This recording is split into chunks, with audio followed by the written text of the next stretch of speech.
Ano nga ba mga idol ang ibig sabihin ng pagiging core? Sabi daw ng iba ito ang pinakamadaling role sa lahat kasi daw pa-farm lang, walang pakialam daw sa mga kakampi, pag-alagala lang sa mapa.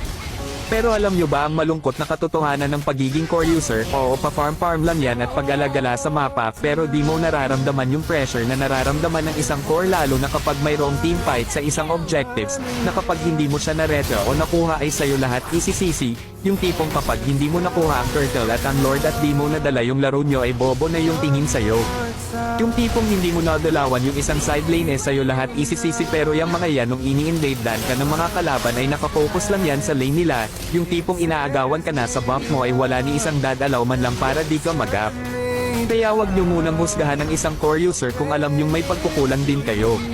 Kung meron mang magaling mag-core-matic yan mga idol, lahat ng trash talk ay inabot na niyan, lahat ng CC ay napagdaanan na niyan bago siya naging magaling at naging malakas sa role na yan.